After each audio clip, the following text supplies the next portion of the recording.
Tu sais, il existe des gens qui ressentent tout, trop fort, trop souvent, trop profondément.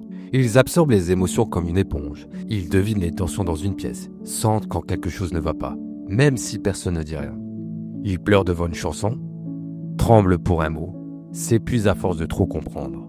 On leur dit qu'ils exagèrent, qu'ils devraient se blinder, qu'ils prennent tout trop à cœur. Mais eux savent, ils savent qu'il y a, derrière chaque mot, derrière chaque silence, un monde invisible. Un monde qui perçoit jusqu'à l'âme. On les appelle les trop sensibles. Mais leur trop, c'est ce qui les rend plus humains dans ce monde. L'hypersensibilité n'est pas un trouble, ce n'est pas une maladie, ni un défaut qu'il faudrait corriger. C'est une manière d'être au monde, une forme d'intelligence émotionnelle brute. Une hyper-réceptivité du cœur, des sens, de l'intuition. Les personnes hypersensibles ressentent plus fort, pensent plus profondément et remarquent des détails que d'autres ne voient pas. Elles captent les ambiances, les regards, les non-dits.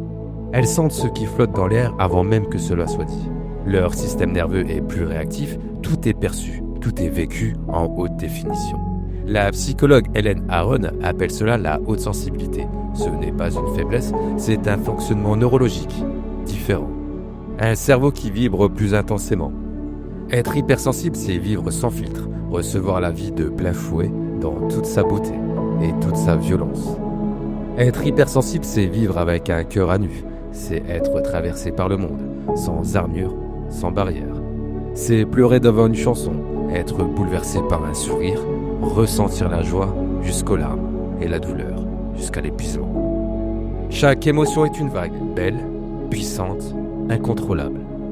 Et quand la vague retombe, il reste cette fatigue de tout avoir ressenti, de tout avoir absorbé. Pour les autres, ce n'est parfois rien. Une phrase, un silence, une absence. Mais pour toi, c'est un univers qui s'effondre. Et pourtant, c'est cette intensité-là qui te rend vivant. Parce que tu ressens la vie comme peu savent encore le faire. Tu vis là où d'autres passent à côté, tu ressens là où d'autres ferment les yeux. Beaucoup d'hypersensibles ont grandi dans un monde qui n'a pas compris leur douceur. On leur a dit « tu pleures pour rien, tu prends tout trop à cœur, tu devrais être plus fort ». Alors ils ont appris à se taire, à se contenir, à jouer le rôle de celui qui va bien, même quand tout tremble à l'intérieur. Ils ont appris à sourire au lieu de parler, à consoler les autres au lieu de se confier. Et derrière ce calme apparent, il y a souvent une immense fatigue. La fatigue de toujours tout sentir, de toujours tout comprendre, sans jamais être soi-même compris. Mais cette sensibilité qu'ils croyaient devoir cacher, c'est leur plus belle vérité. C'est leur façon d'aimer, de percevoir, de guérir les autres, parfois sans même le savoir. L'hypersensibilité a des racines profondes, certaines sont biologiques, d'autres émotionnelles. Des études menées par Helen Aron et son équipe ont montré que le cerveau des hypersensibles réagit plus intensément aux émotions. Leur amygdale, le centre du ressenti émotionnel, s'active plus rapidement et plus durablement. Chaque émotion devient alors une expérience totale. Mais la biologie ne fait pas tout. L'environnement joue un rôle immense. Un enfant hypersensible, entouré de douceur, apprend à faire de sa sensibilité une force. Il deviendra attentif, créatif et empathique. Mais dans un climat de peur, de critique et de rejet, cette même sensibilité devient une blessure. L'enfant apprend alors à deviner, à se protéger, à se cacher.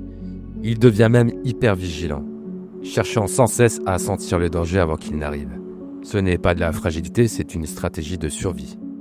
Les personnes très sensibles ne sont pas plus faibles, elles sont plus influencées par leur environnement. Dans la douleur, elles souffrent davantage, mais dans la bienveillance, elles s'épanouissent infiniment plus. Anna et Léo sont tous deux hypersensibles. Anna a grandi dans la douceur, on lui disait ce que tu ressens compte. Alors elle a appris à respirer, à créer, à aimer. Léo, lui, a grandi dans les cris. On lui disait « t'exagères, arrête de faire la victime ». Alors il s'est refermé et sa sensibilité est devenue peur. Pourtant, ils sont faits du même tissu, un cœur ouvert, un monde intérieur immense. La seule chose qui change, c'est l'amour qu'ils ont reçu. Le plus grand défi des hypersensibles, c'est de vivre dans un monde qui va trop vite, un monde qui glorifie la performance et méprise la profondeur. Ils ressentent les émotions des autres comme les leurs. Ils absorbent la tension d'une pièce, la tristesse d'un ami, la colère d'un inconnu. Et souvent, ils se perdent à force d'absorber. Ils ont du mal à dire non, parce qu'ils ont peur de blesser, peur de décevoir, peur de ne plus être aimé. Mais dire non, c'est aussi une forme d'amour.